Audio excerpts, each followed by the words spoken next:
Hello, welcome to this Down Syndrome Queensland education webinar on augmentative and alternate communication and how to get it working in a classroom. My name is Denise Maindonald and I'm an education consultant at Down Syndrome Queensland. DSQ is the peak body for intellectual disability. The education team at DSQ currently provides services and resources to support educators of students with Down syndrome and/or intellectual disabilities in kindergarten or schools. This webinar is supported by the Queensland Government's Department of Education through their NSSNO funding. It is designed to support educators of students with Down syndrome and/or intellectual disability with when to support communication with AAC. What is AAC and multimodal communication and how we can support AAC in the classroom? We hope this presentation will be full of practical ideas for you that you can use in your own classroom or schools. Now, today's presentation is on augmentative and alternate communication, AAC, and how to get it working in the classroom. I'm Denise Maindonald. I'm an education consultant with DSQ. I'd like to acknowledge that this presentation is being held on the traditional lands of the Yungabear people of the Gold Coast and pay my respects to all First Nations people and to elders past, present, and emerging.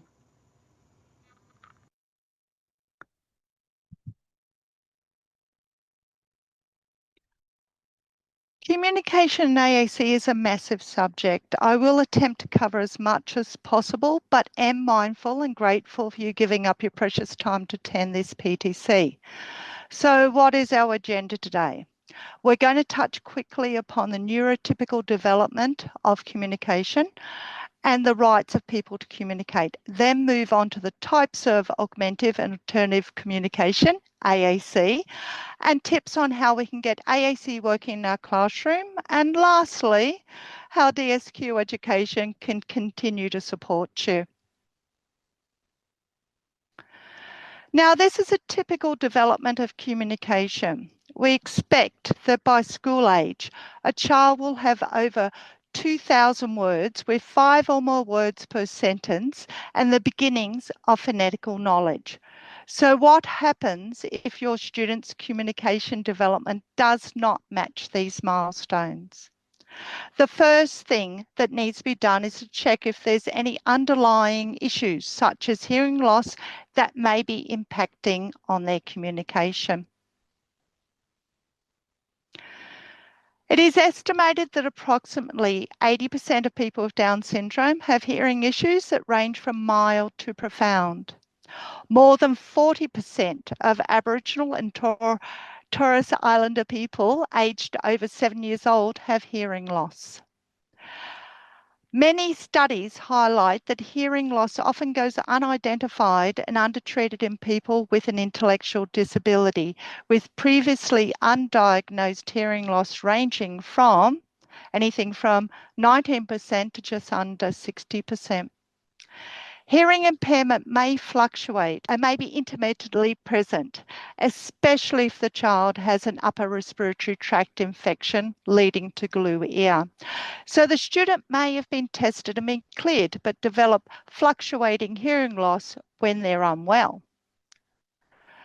The student may appear to be able to hear, but may not be hearing all the sounds, possibly losing the beginning and ending of words, and may be using coping mechanisms to navigate the school day, such as cueing from their peers, reading lips, and/or being reliant upon set routines. Education Queensland states that reasonable adjustments are identified based on the student's individual needs, including communication and the use of assistive technology. Every student has a right to receive and respond to any communication, to have access to AAC at all times, and for their device or AAC to be working at all times, to be taught how to communicate, to be able to ask and get attention and interact, to express feelings and preferences, and to be fully included and a valued member of the school community. Okay. So which augmentative and alternative communication would you use? There are many different modes of communication, from verbal language to written language to sign language to the use of speech-generated devices. You can also communicate through gestures and body language. We all use multiple forms of communication. We use speech, written language, gestures, body language, pictures, devices such as our phones, iPads, computers, etc. But the term multimodal communication is often associated with individuals who have an atypical communication profile.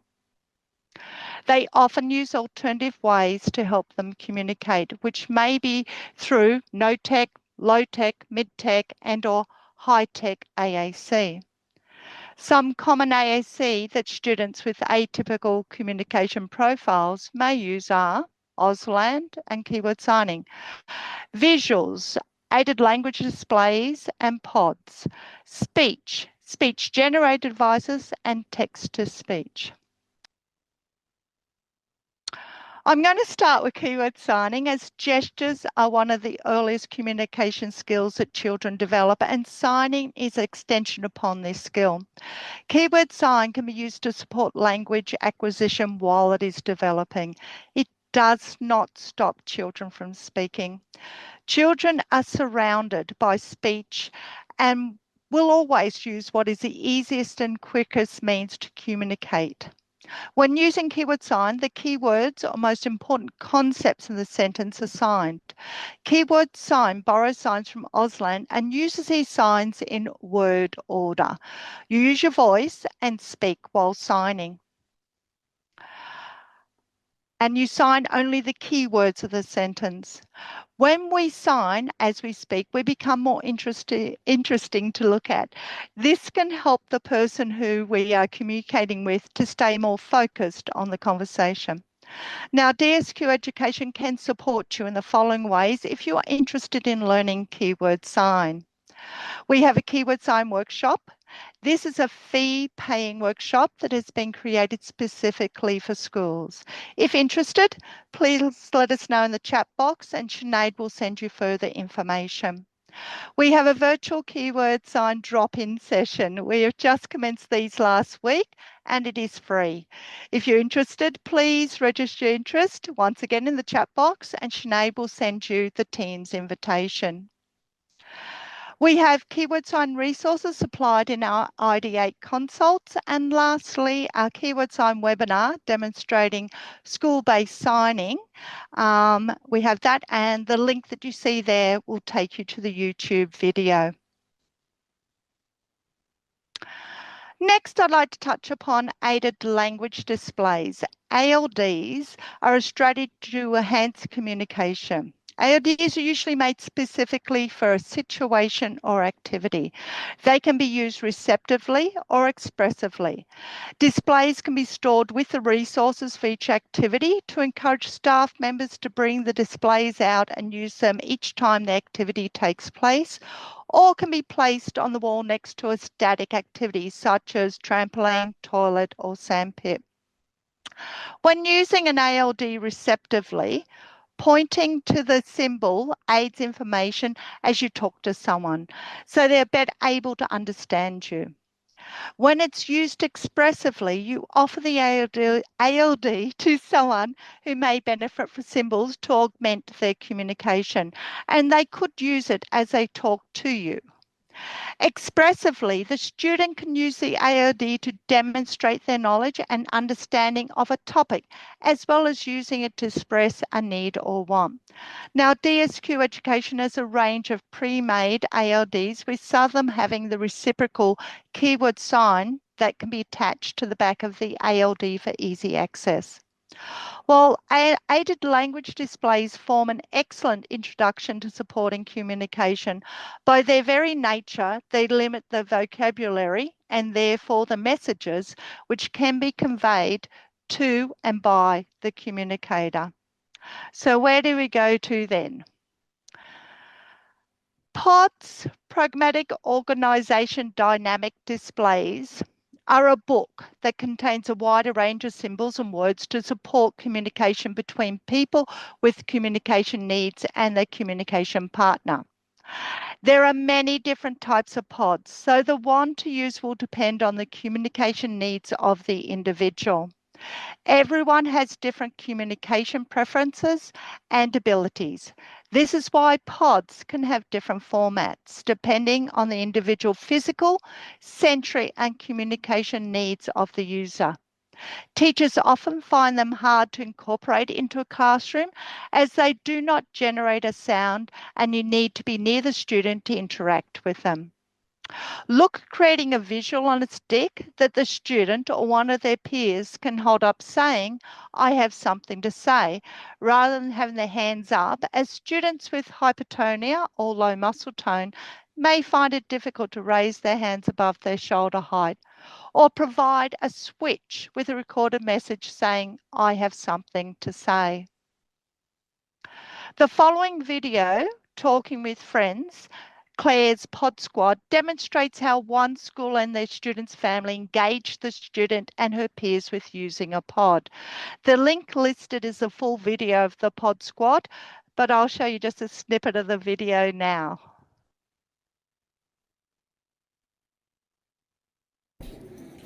I came into Claire's classroom one morning, and one of the girls who had been really excited about modelling in Claire's pod at an after-school care event that we attended grabbed Claire's pod from me as I walked into the classroom, took it away and said, I'm going to model with Claire now, and started talking to Claire. And I just joked, oh, you're part of her pod squad now. And she really liked the sound of that, and a number of other children sort of came around and thought, well, I'm going to be part of the pod squad too. How do I do this?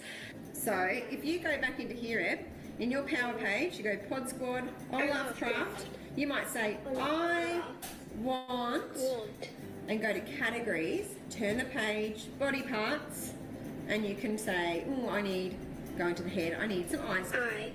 And then if you're really clever, you could say, please, with your sign. That way you don't have to find please in the pod as well.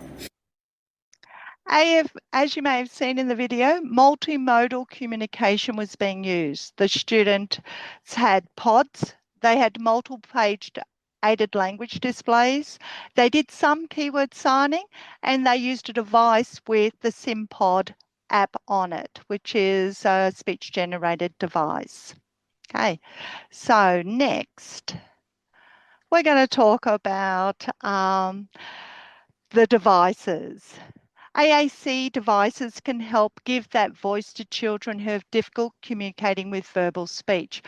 From a child who is nonverbal to one whose speech is difficult to understand, an AAC device, sometimes referred to as a speech-generated device or SGD, can provide several benefits. These benefits will suit different children's communication skills and needs. Speech-language therapy and occupational therapist input is usually required, with trialling different devices prior to one being chosen. This may happen in or away from your classroom. Instigating the use of speech-generated devices in a busy classroom can be quite overwhelming and difficult for the teaching staff to know how to use them, let alone the possibility of having different ones, a variety of different ones in the one classroom. Don't fear, the majority of devices have some basic common traits. They are based on core words that are commonly used when communicating. They have a set structure to promote motor planning and decrease time to locate icons. Common icons are often in the same position on different pages or levels.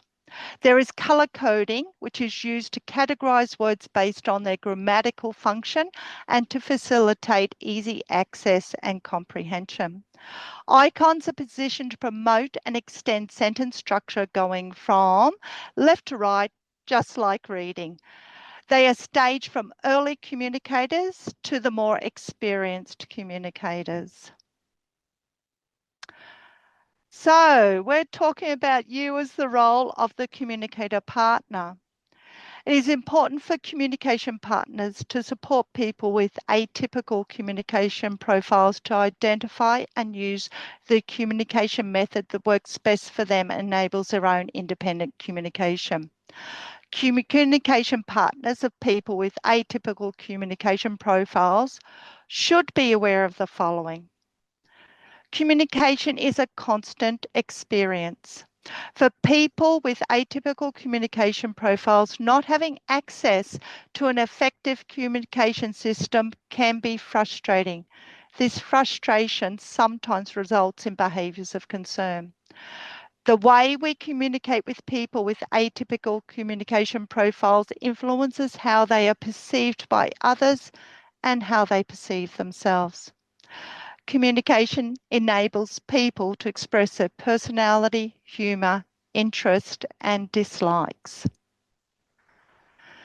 So, how do we get this going? Think about when a baby is learning to speak. They watch and listen to people around them speaking. They listen to words and sounds for a long time before they speak themselves. Then they start to explore their voice through babbling before speaking their first words. This is language stimulation and is an accepted process on how babies learn language from their caregivers. Similarly, AAC users need this time to listen and watch the people around them communicating using AAC. This is aided language stimulation. During aided language stimulation, a communication partner speaks while pointing to symbols or words with the AAC device.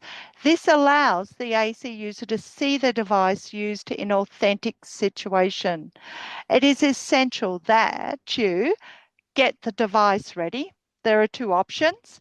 You can model directly on the AAC user's device, or you can use a secondary AAC device. If you choose the AAC user's device, always ask for their permission first.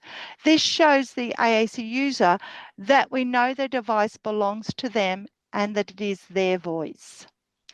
Demonstrate language. Show how to use language on the AAC device by pointing the symbol or words. Focus on showing key words instead of tapping every button. Start simple and build up as your confidence grows. Number 3, provide verbal input. If not using a speech-generated device, say the words out loud while pointing to the symbols. Listen to the spoken words, strengthens the connection between the symbol and the spoken language. 4, wait. Encourage the AAC user to take up their conversational turn by pausing and allowing time for them to respond. You may count to at least 10 seconds in your head. Pause and wait for a response or reply. If the AAC user chooses not to take a turn, that's perfectly okay. Continue modelling. We should never demand that an AAC user copy your model or find words on the AAC. 5, be consistent. Keep the momentum going. Aided language stimulation works best when it is consistent. Aim for lots of repetition with a variety of people in different situations. Lastly, make mistakes. We make mistakes when we speak. We pause and think about what we're going to say. We say and in between, and we will repeat and reword a sentence. Your student is going to make mistakes when they're learning to communicate. So it's great that you model those mistakes with your natural language.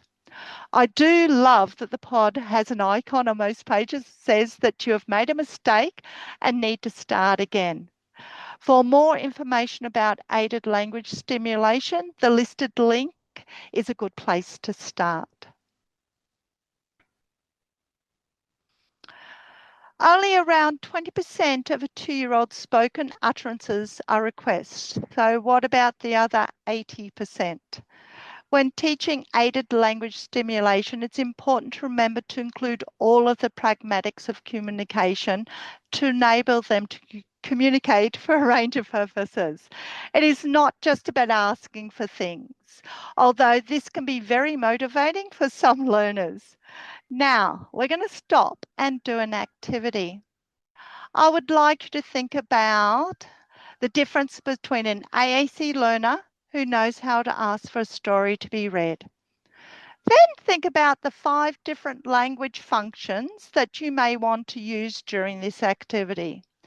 I'm just going to put up some of the ones that I thought of. Let's see whether it's going to come up. Get help with finding a book. Ask for a different book. Tell someone their favorite book. Comment on what the book is about. Protest if someone interrupts the story. Answer the question, what's happening next? Negotiate for a second story. Complain when they cannot have a third story. And express that they are annoyed about not getting the third story. Now, here are some tips for devices, but most of the tips are applicable to all AAC, whether they be no tech, low tech, or high tech, except for possibly the first one, the technical tips. Make the device accessible. If the student can't reach it or see it, they won't be able to use it. Look into, with the parents or your school, cases, strap stands to make sure the device can be taken everywhere. If concerned about it being damaged, then take screenshots of the desired pages and use them like aided language displays. Keyword sign can also be taken nearly everywhere, so support with signing. Have a charger at school. Communication devices run out of charge, and the more you use it, the sooner the battery will run low. And as we know, parents sometimes forget to charge up the device. Dedicate your device. If you're using an iPad as a communication tool, you can lock your communication app using guided access. This enables the iPad to be dedicated to communication only. Protect your device. Ask for the device to have a protective and/or waterproof cover. You want the student to be able to take their device everywhere they go. It is their voice. Have a low-tech system handy. This can be done by making low-tech paper-based communication aids. As I said before, take screenshots of page sets or make up communication boards. That way the student will still have a voice during technical hiccups. Some 10 tips on preparation. Talk about your concerns with your speech language therapist or check out some AAC frequently asked questions. There is a growing body of support for AAC online, but sometimes finding the right one can be time consuming, and I know as teachers you don't have that. So reach out to your IDA consultants or your speech language therapy or the parents. We are all a great resource. Plan the activity scenario. Plan the turns the student takes. Plan what you will say and model. Plan, plan, plan. Know the device. Knowing where a few words are on a device, common core words and a variety of them, verbs and adjective nouns, etc., will make it easier to model use of them on the device. Make a goal to learn 3 new words a week. Work at AAC language at the level of the student. For example, if the student is not using communication system at all, work on single words. If they're using single words, focus on 2-word combinations. If they're forming sentences, work on grammar. Language functions. Move from requesting to more complex interactions. Start with using the device to request or control the environment. Words such as stop, go, more, help, drink, and then move on to words that allow the student to comment or express their opinion. Good, yuck, fun, like. You can then start to think about asking questions and having a chat. Also, add a joke or two, have fun. Making a quick script can help us focus on a variety of words, not just names of things that can make us feel more confident and prepared to model using the device.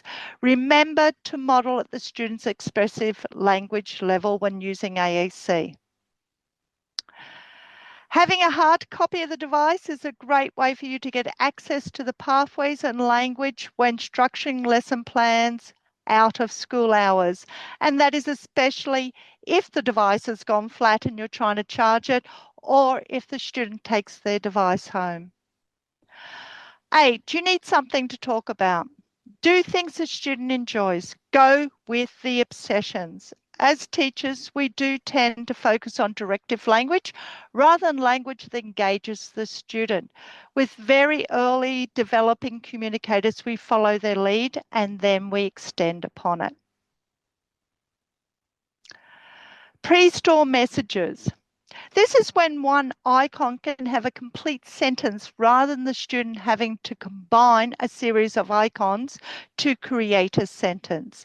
And these are designed to get the partners talking and allow the AAC learner to be more actively involved in the conversation. These longer pre-stored sentences are a great way to take the pressure off the student and allow for times when they are fatiguing, presenting to a larger audience, or interacting with less familiar people.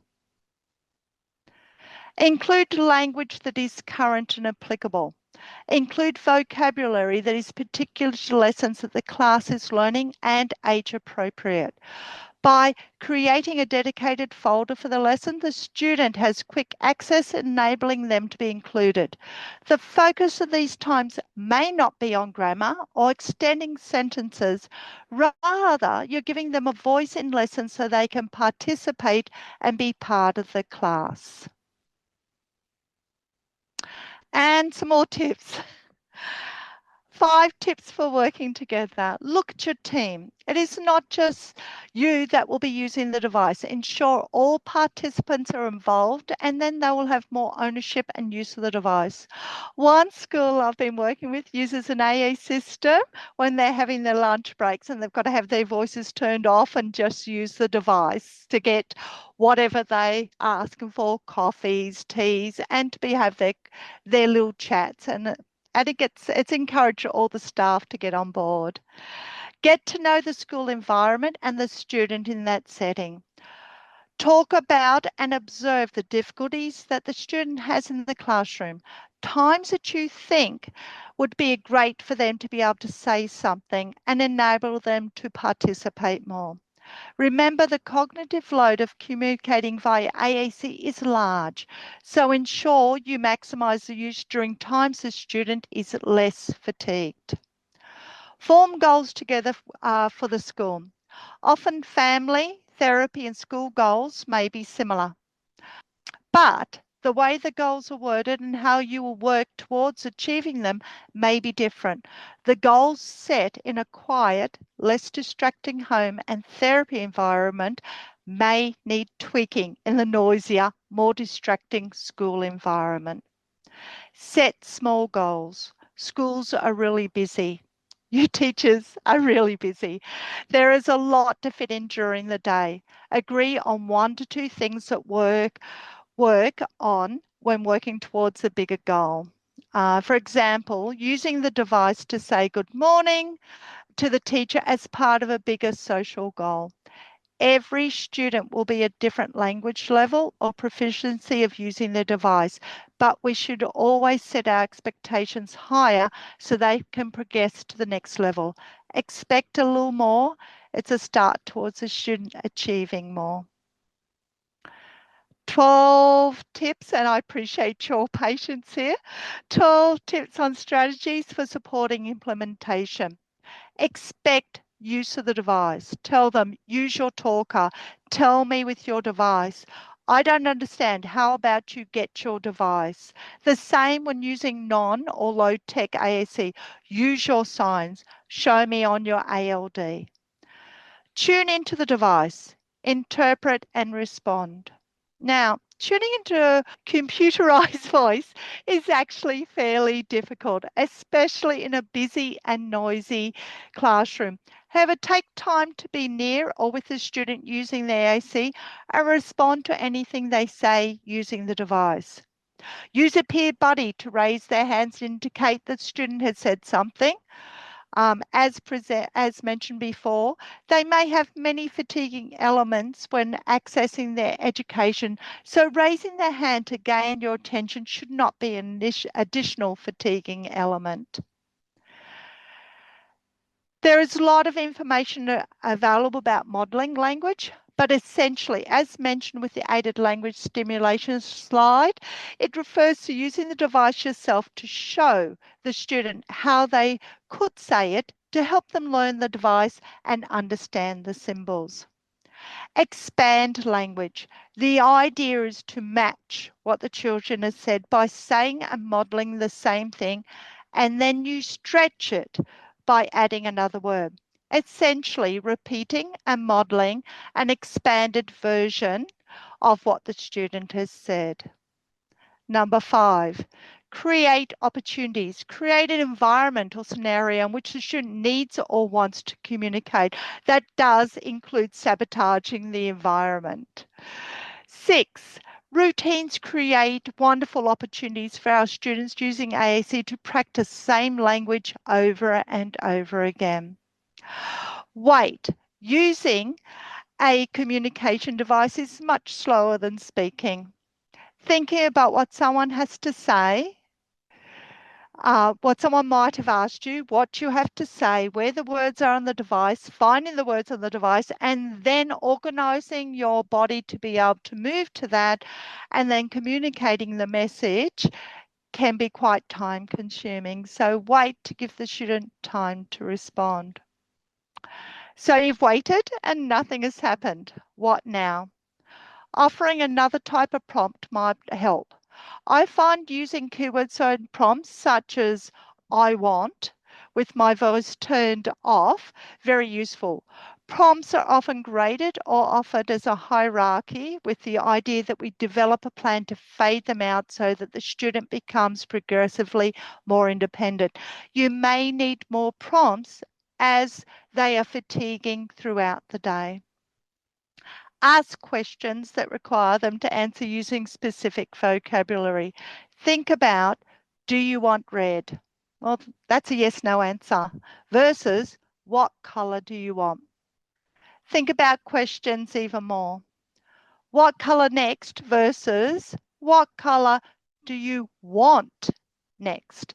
An appropriate answer to the first question would be red. However, with the second question, you're providing and emphasizing a certain verb you might like the AAC user to use in their response. These hidden prompts are more likely to an I want red response. Go with the AAC user's interest. Talk about Thomas the Tank, rubbish trucks, or microwaves. The student using AAC is more likely to fully engage and use their device to talk about a topic if they are interested in it. You can then generalize this language into other areas. Now, don't forget their peers. Most children are engaged with IT and are quick to learn the processes, and they're very, very engaged with keyword signing. Allow opportunities for group work using the device for students to communicate with, or create routines where AAC is used, such as morning group times with the weather or roll call. Having peers use the device normalizes the process and allows the students to be the same as their peers. Ensure that you have permission from the student and their parents if using their device.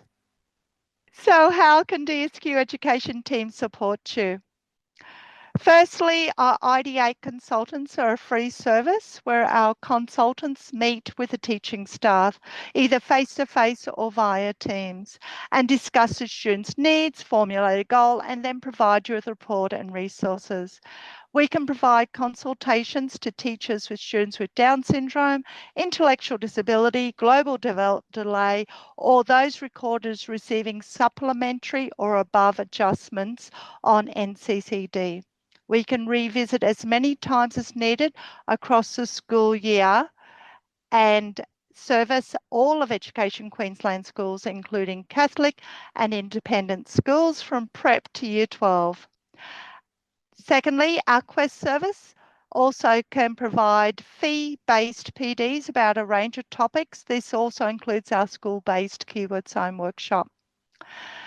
Thirdly, our kindy service is run by Kath Bunny and is a free service providing education toward teaching staff working in kindies. If you're interested in any of these services, please contact us via email address or call us. Thank you for watching. We hope you found this session beneficial and have learned some practical tips from us. Please reach out if you wish to book a consult or require further support.